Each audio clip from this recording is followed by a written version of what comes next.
Hello, नमस्कार दोस्तों। ज्ञान संचार बाय बीएसपी यूट्यूब चैनल पर आपका हार्दिक स्वागत है। आपका हार्दिक अभिनंदन है। देखिए, हम कई दिनों के बाद आज हिंदी व्याकरण की क्लास लेकर के आपके सामने प्रस्तुत हैं। देखिए, हम किसी कारणवश कई दिनों से हिंदी व्याकरण की क्लास नहीं ले पा रहे हैं। इसके लिए हमें खेद है।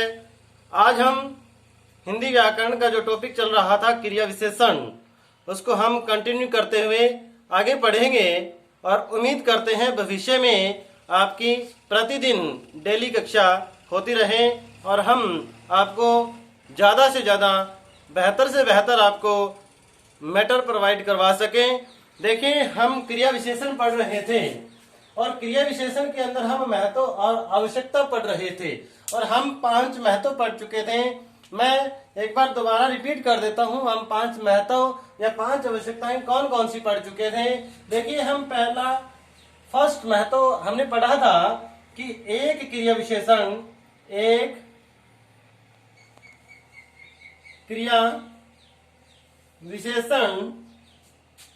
दूसरे क्रिया विशेषण की विशेषता बताते हैं। दूसरा हम पढ़ रहे थे कि क्रिया विशेषण स्वीकृति का बोध कराते हैं। तीसरा हम पढ़ रहे थे कि क्रिया विशेषण निषेधता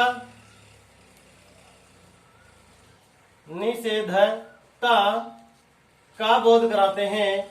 चौथा हम पढ़ रहे थे क्रिया विशेषण निश्चितता का बोध कराते हैं।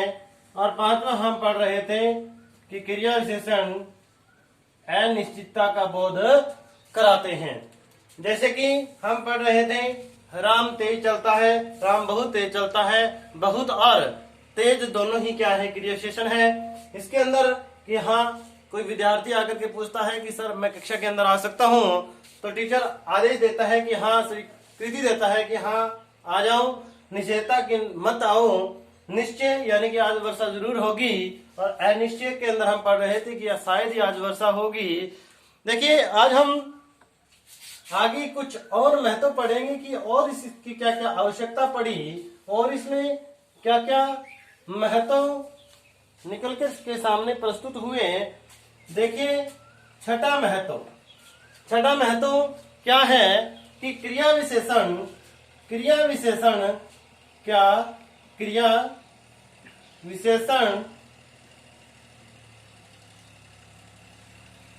समय का बोध कराते हैं। समय का बोध कराते हैं। यानी कि छठा महत्व क्या है, क्रिया विशेषण है, वो समय का बोध कराते हैं। उदाहरण देखें, पलक 2 घंटे पढ़ती है। देखिए, पढ़ना क्या है, क्रिया है। देखिए, कितने देर पढ़ती है, 2 घंटा, और 2 घंटा क्या है, समय। और ये बता किसको रहा, पढ़ने को बता रहा है, यानी कि क्रिया की विशेषता बताई जा रही है। तो 2 घंटे क्या हुआ, क्रिया विशेषण। इसी प्रकार राम 2 बजे आया। आना क्या है, क्रिया है। 2 बजे क्या है, ये समय का बोध करा रहा है। क्रिया के समय का बोध जो कराता है उसे हम क्रिया विशेषण कहते हैं। तो ये समय का बोध कराता है, कौन, क्रिया विशेषण। देखिए, हम छठा महत्व पढ़ेंगे, समय का बोध कराता है। और सातवां है कि क्रिया विशेषण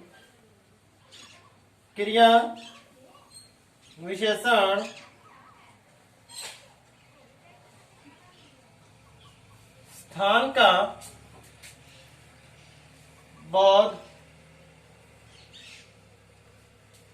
कराते। देखिए 7वां पॉइंट है कि क्रिया विशेषण स्थान का बोध कराते हैं। उदाहरण देखिए, मोहन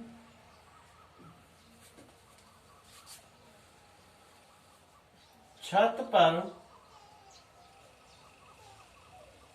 खड़ा है। मोहन छत पर खड़ा है। देखिए यहां आपको एक नई चीज भी सीखने को मिलेगी इस महत्व और आवश्यकता के अंदर कि मोहन छत पर खड़ा है। खड़ा होना क्या है? क्रिया है। कहाँ खड़ा है? छत पर, यानी कि किसका बोध कराया जा रहा है? स्थान का बोध कराया जा रहा है। लेकिन एक बात आप ध्यान से देखें, यदि इसको आप ध्यान से सुनेंगे और ध्यान से देखेंगे, देखिए छत क्या है? छत एक स्थान का नाम है। छत क्या है? स्थान का नाम है। और स्थान क्या होता है? किसी व्यक्ति, वस्तु या स्थान का नाम क्या होता है? संज्ञा होता है। और संज्ञा क्या होती है? संज्ञा क्या होती है? संज्ञा विकारी शब्द होता है। संज्ञा क्या होता है? विकारी शब्द होता है। लेकिन हम पढ़ क्या रहे हैं? क्रिया विशेषण। और क्रिया विशेषण क्या है? क्रिया विशेषण क्या है? अविकारी, अविकारी शब्द है। ठीक है।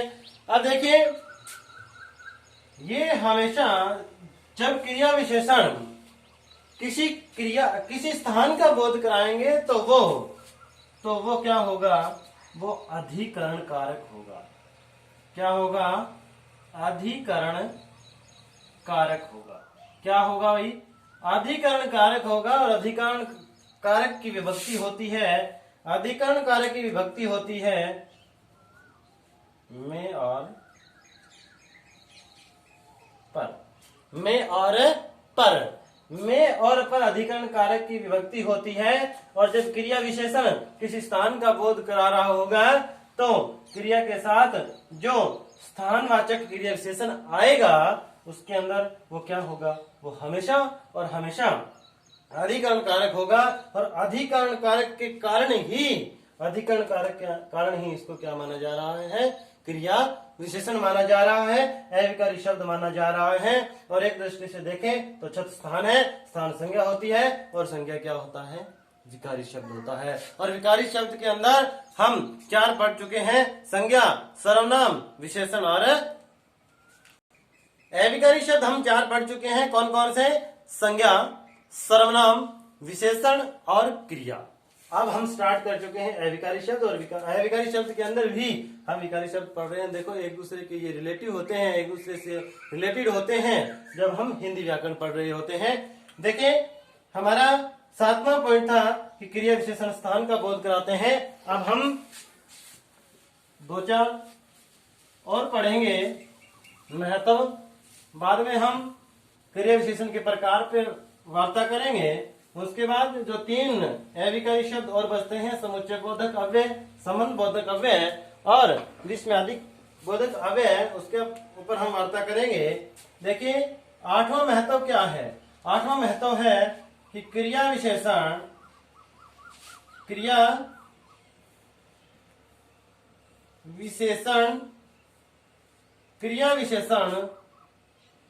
क्रिया के होने की दिशा का बोध कराते हैं। क्रिया विशेषण क्या होते हैं? दिशा का बोध कराते हैं। जैसे आप मेरी और देखो। आप मेरी और देखो। देखिए ये और शब्द है। और शब्द 2 प्रकार से लिखा जाता है। एक होता है और एक होता है और। ये होता है और, ये होता है और। देखिए ये संकेत करता है, मेरी और देखो उसकी ओर देखो, ये संकेत करता है। और ये जो और होता है ये संबंध वाचक अव्यय, संबंध बोधक अव्यय होता है। यानी ये एक दूसरे के अंदर संबंध का बोध कराते हैं, संबंध होते हैं। यानी कि क्रिया विशेषण दिशा का बोध कराते हैं। एक ये और होता है और एक ये और होता है। ये संकेत करता है, मेरी ओर देखो, उसकी ओर देखो। ये और ये और होता है जो हम दो संज्ञा या सर्वनाम के अंदर जो विशेषता जो जोड़ते हैं उन्हें, उनके अंदर और शब्द का प्रयोग किया जाता है और ये होता है संबंध बोधक अव्यय होता है। देखिए और इसके उदाहरण, सूर्य पूर्व में उदय होता है। यानी कि पूर्व दिशा की ओर संकेत किया गया है। इधर आओ, उधर जाओ,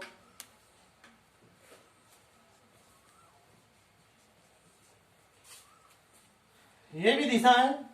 उदय होना क्रिया है, आओ क्रिया है, इधर यानी कि इधर, ये क्या किया जा रहा है, दिशा की बोध कराया जा रहा है। यानी कि इधर मेरी और इधर, इधर उधर, ये सारे क्या हैं, दिशा का बोध कराया जा रहा है। देखिए 9वां पॉइंट देखिए,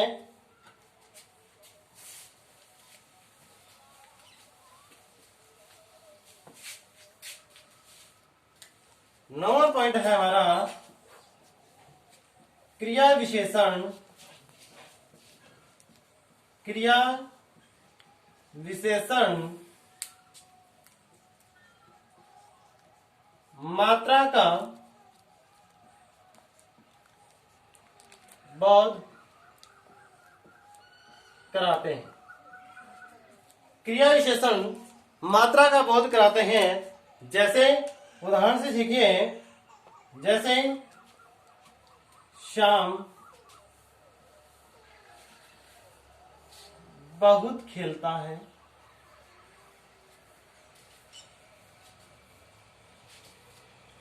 राम कम पढ़ता है।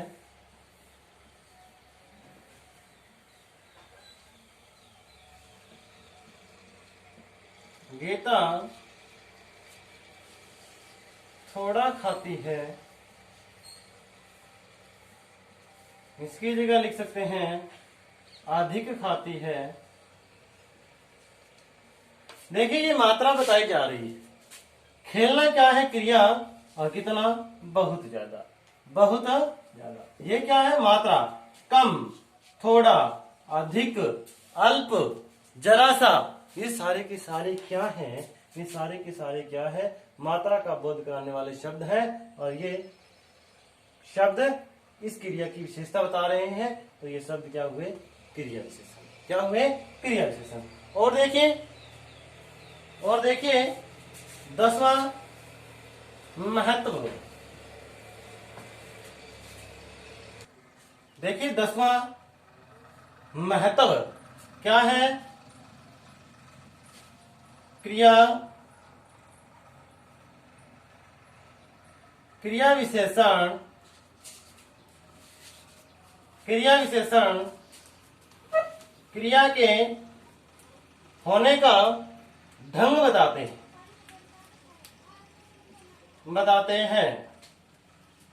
यानी कि क्रिया विशेषण क्रिया के होने का ढंग बताते हैं। यानी कि ढंग का मतलब क्या है, तरीका बताते हैं।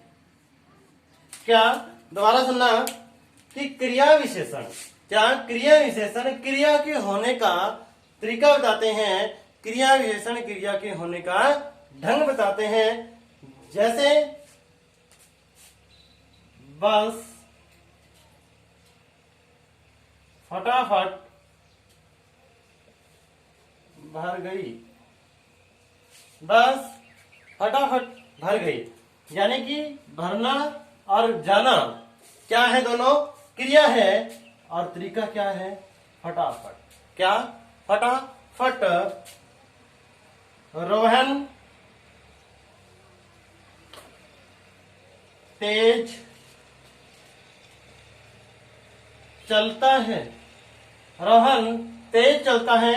चलना क्या क्रिया और कैसे चलता है ये तरीका बताया जा रहा है। तेज चलता है ये क्या है क्रिया विशेषण, और ये क्या बताया जा रहा है तरीका बताया जा रहा है।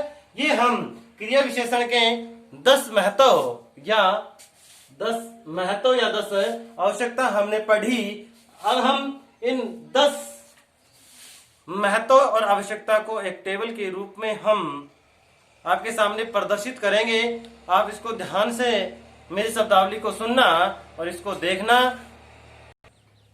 देखिए, अब इनको हम एक टेबल के रूप में प्रदर्शित कर रहे हैं। उस टेबल को आप ध्यान से देखना और मेरी शब्दावली को आप ध्यान पूर्वक सुन करके समझने का प्रयास करना। देखिए, 10 महत्व और आवश्यकता हमने कौन कौन सी पढ़ी वो मैं आपके सामने लिख रहा हूं। हमने पढ़ा पहला कि एक क्रिया विशेषण दूसरे क्रिया विशेषण की विशेषता बताता है। दूसरा हमने पढ़ा कि क्रिया विशेषण स्वीकृति का बोध कराता है। तीसरा हमने पढ़ा कि क्रिया विशेषण निषेधता का बोध कराता है। चौथा हमने पढ़ा क्रिया विशेषण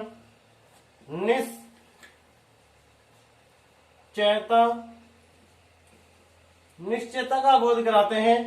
पांचवा हमने पढ़ा क्रिया विशेषण अनिश्चयता का बोध कराते हैं।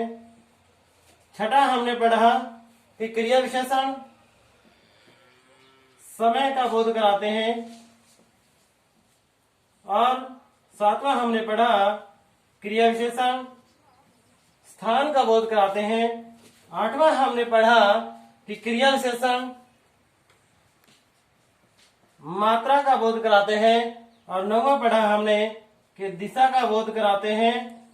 और 10वां और अंतिम हमने पढ़ा कि क्रिया विशेषण ढंग या तरीका बताते हैं। ये थे 10 महत्व और 10 आवश्यकता। हम अगली वीडियो के अंदर आपको क्रिया विशेषण के 2 प्रकार होते हैं 4, उसके ऊपर हम संक्षिप्त और बहुत ही अच्छे से आपके सामने एक्सप्लेन करेंगे। इस वीडियो में इतना ही। आपने ये वीडियो यहाँ तक देखी, आपका बहुत बहुत धन्यवाद। इस वीडियो को ज्यादा से ज्यादा लाइक करें, शेयर करें और कमेंट करके अपना सुझाव आप अवश्य दें कि आपको वीडियो कैसी लग रही है। आपका बहुत बहुत धन्यवाद। नमस्कार।